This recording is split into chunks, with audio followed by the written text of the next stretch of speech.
మేము లాస్ట్ మూడో రోజు ఊరు పోయే రోజు ఉదయాన్నే లేసి వచ్చి మేము కోనేరు దగ్గర అందరు స్నానం చేస్తున్నామండి. అందరూ రాలేదు, మేము కొంతమందే వచ్చేసాము.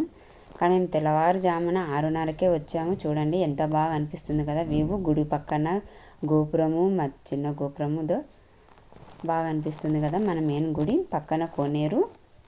అసలు ఉదయాన్నే సూర్యుడు వస్తుండగా మేము స్నానం చేస్తున్నామండి. చల్లగా చలి పెడుతుంది.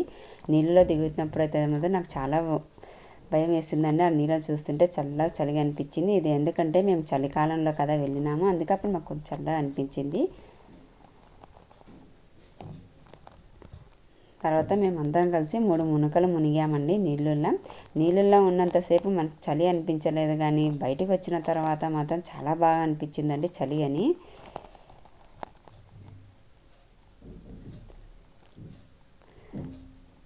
నేను కూడా 3 మునకలు మునిగానండి, నీళ్ళల్లో మునిగాను.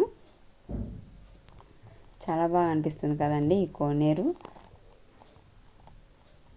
అసలు ఉదయాన్నే 6:30కి ఆ సూర్యుడు వస్తుంటే సూర్యుడు ఆ నీళ్ళ మీద పడుతున్నాడు కదా, చూస్తున్నారు కదా. కానీ చాలా బాగా అనిపించింది. కానీ ప్రతి ఒక్కరూ ఇక కోనేరులో చాలామంది స్నానాలు చేస్తారు. ఇక్కడ ఏమంటే సబ్బు షాంపూ అనేది ఏది వాడకూడదని వాళ్ళు అనౌన్స్మెంట్ ఇస్తుంటారు. మనం జస్ట్ వెళ్ళాలి, స్నానం చేసుకొని స్వామివారు, ఎందుకంటే అప్పుడు బ్రహ్మోత్సవాలలో ఇక్కడ స్వామివారికి స్నానం చేపిస్తారు కాబట్టి వీళ్ళంతా సబ్బు అనేది వాడకూడదు, షాంపూ వాడకూడదు అని చెప్పారండి. మేము స్నానం చేసుకొని పైకి వచ్చేసాం. వచ్చిన తర్వాత గడస్తంభం దగ్గరికి వచ్చేసామండి. అదే నేను అక్కడ ఉన్నాను కదండి. గడస్తంభం దగ్గరకు వచ్చిన తర్వాత స్వామివారికి మొక్కుకొని ధ్వజస్తంభానికి అగరబత్తీలు వెలిగించామండి. కొద్ది వీడియో అనేది కొంచెం ఫేస్ అనేది సరిగా కనపడలేదు కదండి.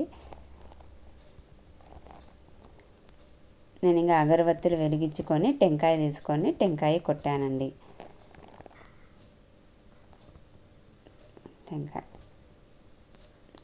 ప్రతి ఒక్కరు గడస్తంభం దగ్గర వచ్చి స్వామివారిని మొక్కుకొని తన మనసులో కోరికను అనుకుని అగరబత్తీలు వెలిగించి టెంకాయ కొడతారండి.